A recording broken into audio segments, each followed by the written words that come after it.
So I'm Mikael Linden from ELIXIR-Finland, and I'm going to give this webinar together with my Czech colleague Michal Procházka. So Michal and I are task leaders for the Accelerate Work Package 4 subtask on AAI, which is designing and developing the AI for ELIXIR.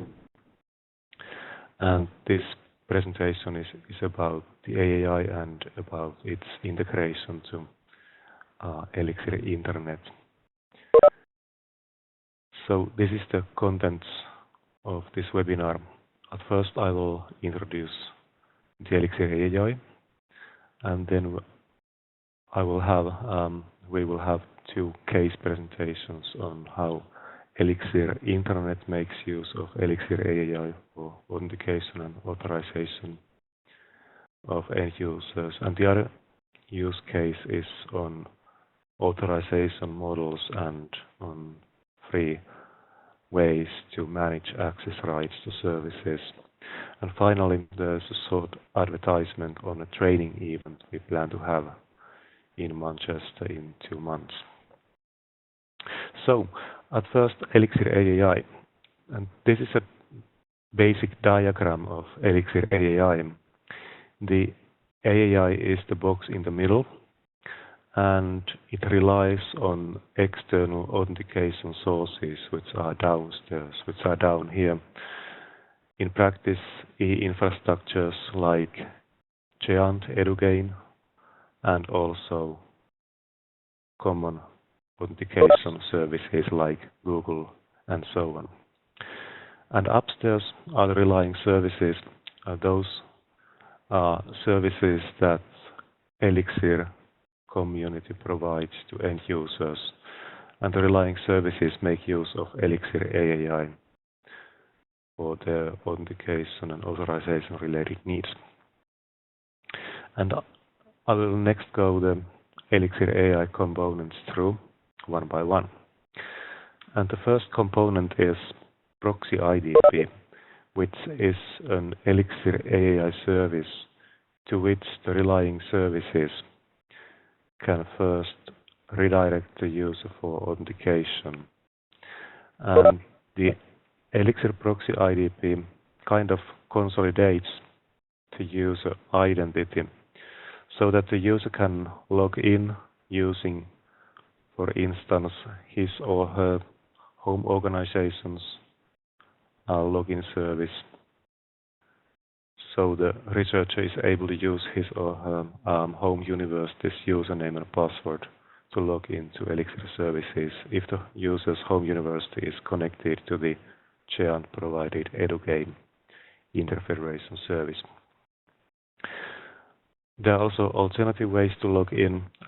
If the user has a Google identity, he or she can use that identity to log into ELIXIR AAI. And we also plan to introduce an alternative to use ORCID, ORCID identifier and ORCID login for logging into ELIXIR AAI and LinkedIn. The idea is that ELIXIR AAI consolidates all these identities, so it doesn't matter which of the external authentication providers the end user uses. All the relying services see is the user's ELIXIR identity or ELIXIR identifier, which is the user's unique identifier inside the ELIXIR services. And in addition to that, we probably provide a piece of information on how reliable the authentication was.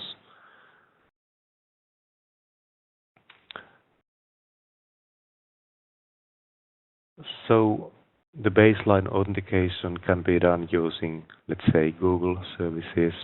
However, some relying services in ELIXIR are expected to require reliable authentication based on 2 authentication factors. And for that purpose, we plan to introduce step-up authentication service which means that the user first logs in using an external authentication, for instance, uses his or her Google account to log in, and then the step-up authentication service performs subsequent second factor authentication. For instance, delivers a short message, one-time password to the user's mobile phone, and then he or she picks up the one-time password from the short message and enters it to the step-up authentication user interface, and that way we have managed to authenticate the user using second factor, which is more reliable than plain Google authentication. We can also figure out other means for two-factor authentication, for instance, using a mobile app or using YubiKey or something like that. The intention is that in the mid of this year we start to develop and integrate this step-up authentication service to the ELIXIR AAI, so we don't have it in place yet. The next component is what we call credential translation. So the proxy IDP and probably also the step-up authentication service operate on the World Wide Web. However, not all the relying services upstairs are web-based services. Some of those services are also non-web, like SSH secure shell access to a virtual machine in a cloud, or login to a file transfer service, or accessing the files in a local repository. And for those needs, we plan to use technologies like X509 certificates or Kerberos, which are two well-known technologies where we bridge the web-based ELIXIR AAI login into something non-web. And for that purpose, we plan to have a pilot with technology called CI Logon. It's part of another easy project called ARC, where the CI Logon software effectively produces X509 based certificates based on web-based logging to the CI Logon portal. So we have a pilot. The pilot will start in the beginning of February, and we hope we have some results in the all-hands meeting in Barcelona. So those were the services for authentication. We also have some services for authorization of the user, and the first of those services is Perun, which is for group management, so users can create groups and invite ELIXIR users to the groups and manage and remove members from the group. And then the relying services upstairs make use of those group information. And one example of those services is ELIXIR Intranet, which will be introduced as a case study soon. We also have a service we call bona fide management. And the idea is that any end user is able to register an ELIXIR identity, but some services require certain membership, community membership from the end users of the service. And we have kind of idea of introducing this concept of a bona fide researcher, which means that this authenticated researcher is a member of the bioinformatics community under some definition of a bona fide. And the definitions of bona fide will be currently under discussion and will be hopefully refined during the project. And we also have a dataset authorization management service based on a piece of software called REMS. It's for those datasets who are sensitive human data, where the end user actually needs to present an application to get access to data. And that's how the concept works. We have research groups, we have datasets, and for each dataset there is some individual or body who has who owns the dataset and can approve the applications to the datasets. We have metadata on the datasets which are imported to the REMS system, and we have login based on ELIXIR AAI to the REMS system. So the PI logs in to the REMS system, identifies those datasets to which he or she wants to apply for access, and provides whatever reasoning that is needed to convince the data access committee that this data access application deserves approval. For instance, the PI attaches a research plan to the application, and he also attaches a list of research group members. The PI clicks Submit, and the REMS system asks the members of the research group to commit to the license terms or data access agreement for the dataset to access, and the REMS system circulates the data access application to the data access committee for approval, and if it's approved, then the members of the research group get access to the datasets. So that was the basic introduction of ELIXIR AAI, and now I hand it over to my colleague Michal, who presents how it is put into practice in the ELIXIR Intranet. So Michal, the stage is yours. Hello everyone. Good afternoon. So, Mikael, can you switch to another slide? Well, generally the groups within the ELIXIR, how they are actually managed in a central way, which means that we can then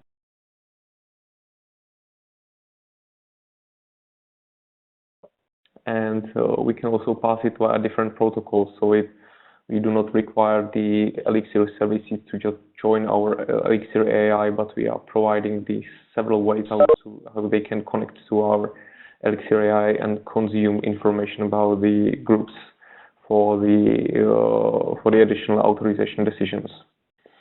So because the groups are managed centrally, there is no need to modify the group on several places, as it's usually done right now, that if you have some research group, you have to create that group on several different services and then manage if someone gets into your group or if someone leaves the group. So it costs quite a lot of time to manage it in distributed way. So that's why we are providing that in a central way on the ELIXIR. How is it having problems hearing you? We're getting any audio. Okay. So is it better now?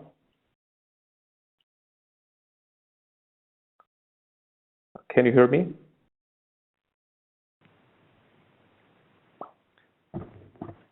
Mikael, can you hear me? I can hear you. Nicola can't. And what about the others? I can hear you now. Although there was some breakage. Okay. So may I continue? Is it okay right now? Yeah, it seems okay for me. Okay. Yeah, it's good for me as well. Okay. So Well, as the groups are managed centrally, we are not providing information about all groups to all the services. So one of the functionality of the central management made by Perun is that we can assign just particular groups to the particular services. So the service is just receiving groups which were assigned to the services. So we are not relaying information it's just not needed by the service. So we're also providing the delegation of group management. So it means that there is no need to have some person who will be manage all the groups. But if someone creates a group, then he can delegate the rights to manage that group to somebody else or to other group. And they can obviously add and remove members from that group. They can invite members into the group. They also can approve or deny the members' applications or requests for memberships. So, and this can be delegated also on the subgroups and so on and so on. So you can create a subgroup within your group and then delegate the rights to manage that subgroup to somebody else. So if you have some big hierarchy of groups, it can be supported by the ELIXIR AI. Mikael, please, next slide. So here is the very simple drawing how the people can get into your groups or into the groups within the ELIXIR AI. One way is to just apply for the group membership via a URL which can be put on the website, or you can receive it via some announcement. Then the user, as Mikael described, will go through the authentication part via the Google Authentication or his home organization identity provider, which goes to the ELIXIR proxy IDP, and then get on the group application form. Then the user will fill the information in the application form and just submit it. After the submission of the application form, every group manager of the group is notified that there is some new applications submitted, and the group manager can decide whether he will approve or deny that application. Well, when the group manager approves that application, then the user will become the member of that group. The second way is when the group manager decides to actively invite persons or users into his group, so he can use the parent system also to spread the invitations via an email. And then email then contains the URL which points to the application form. So when the user receives that email, then he follows the way 1A. Mikael, please, next slide. So every group can have its own application form, and this application form is completely customizable. So we can put any information on the application form as you wish. You can also put there several requirements, which means that it will require information from the user. For example, if you need the SSH keys from members of your group in order to allow them access to your machine, then you just put the field which require the SSH key from the user. You can also put any additional information like the purpose of the group and what are the other requirements and so on and so on. You can also customize all the email notifications which are connected with the enrollment process. These are, for example, when the user submit the application, then he's notified that the submission was successful and he should wait for the approval. You can customize the email notifications which are sent to the group managers, and also you can modify the email notifications which are sent after the successful approval application. Also, when the group manager decides not to approve that application, so the email notification is sent to the user telling him that he was not approved because, and then you can provide also the reason. The invitations is very similar to the notifications in the application forms, which means that the group manager can write his own text on the invitation mail describing why he wants the user to get into his group, what the group is about, and the link to the application form is automatically added to that invitation. So it's completely automatic. You can try to register into the ELIXIR Intranet. It's done by the group's application form. So you will be faced to two application forms. The first one is the application form for the whole ELIXIR infrastructure, which is automatically approved if you fill the information correctly. Then you will receive the ELIXIR ID, as we call it. And after that, you will be redirected to the application form, which is for the intranet group. So then we will provide additional information, and if the group administrators of the intranet will approve you, then you will be able to access the intranet on the ELIXIR website. So it means that you are the member of the intranet group. Mikael, please, next slide. And the last slide is about how it's done technically. So if the user comes from the EduGain IDPs or the common IDPs like Google one, he will go through the ELIXIR Proxy IDP to the registration page and then do all the stuff. And if the group is assigned to the, we call it service provider intranet, then if there is any change in that group, which means the changes in the membership or changes, for example, in the names of the members within the group, the parent system will just trigger the notification for the intranet and send the fresh data to the intranet service, which means that if the users are applying to be a member of the group which is assigned to the intranet, then the parent system just notifies the service that there was a change and sends the new data. So this is, well, one way how we can feed the services with the group information.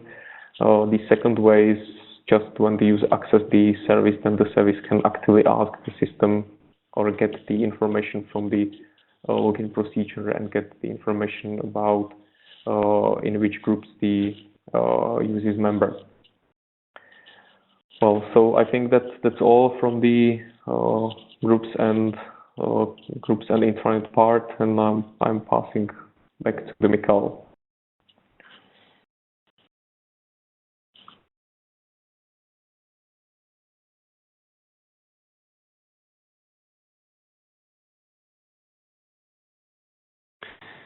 Okay, the other use case was about layered access to services. One of the ideas that we have been introducing for this ELIXIR AAI is to have three layers, pre-authorization layers available that the relying services can make use of for deciding the permissions and authorization levels that the users, that an authenticated end user have. And the lowest of the layers is what we call any user. So the idea is that some of the services that rely on ELIXIR AAI kind of more or less public services where the user doesn't need any particular authorization or privileges to access the services. But depending on the service, he may need to be authenticated, so he or she may need to log in. For instance, if the service is like an e-learning environment where the user has a profile and an account, so that he or she needs to be differentiated from the other users.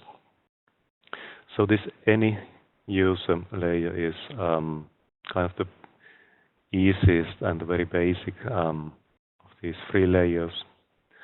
And in the middle, we have the bona fide layer, which I shortly introduced in previously. So the idea is that we have this kind of tag for end users, which an end user can receive if he or she is kind of bona fide type of end user. And it means that he or she needs to be authenticated, and he needs to have this bona fide status to access those restricted services. And an example of a service that requires that the end user who gets access to it is availability catalog. So the idea is that certain sets of services providing information of availability of samples in data archives could be accessed relatively lightly. The user doesn't need to apply for access rights to the availability catalog. It would be enough that he or she is able to demonstrate that he is a bona fide researcher.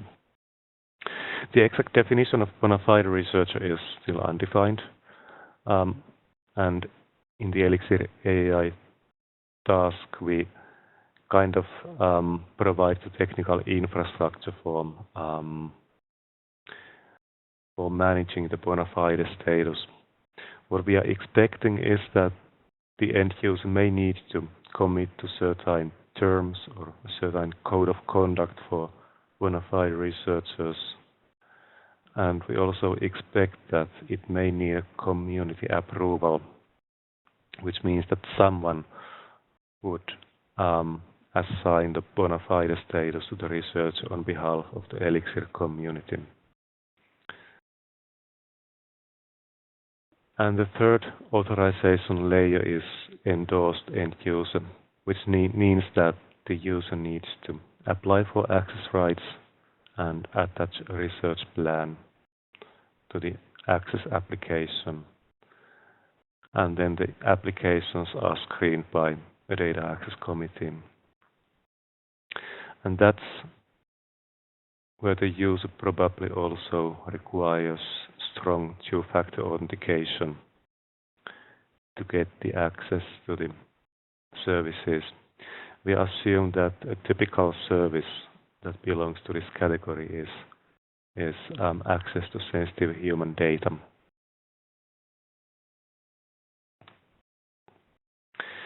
So that was the other case, and finally a brief advertisement on an upcoming training event. So if you felt this webinar interesting, if you feel you want to learn more about ELIXIR AAI, and if you even have a relying service that you would like to integrate to ELIXIR AAI, we are going to have a workshop, an AI workshop, in the 15th and 16th of March, so in less than 2 months, in Manchester. And the training is a hands-on hackathon, you could call it. The participants install and configure a Shibboleth service provider server, which is then integrated to the ELIXIR AAI and to the Perun group management system that Michal just introduced to you. So the workshop is organized together by ELIXIR and DARIAH, the Research Infrastructure for Arts and Humanities. They will have a parallel session for integrating the Arts and Humanities service providers to DARIAH AAI. The workshop is also sponsored by the ARC and GEANT projects. And the link down here is for registering to the workshop. So the two-day workshop is outlined here. The first day is kind of common plenary session where the participants have their own laptop with virtual machine execution environment on board, and the participants will install a shibboleth service provider and configure it and the application that resides on top of the shibboleth service provider. And the first day will be, because it's a hands-on workshop, there will be trainers to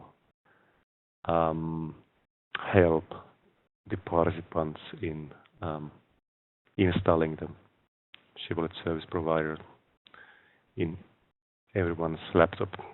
And for the second day, Michal and I will give the ELIXIR specific part of the workshop. In practice, the shibboleth service provider that was installed during the first day will be integrated to the test environment of ELIXIR AAI and to the Perun group management system. So, please welcome to the workshop and register using the URL down here in this slide. And I think that was the end of the presentation, so now it's the time for questions.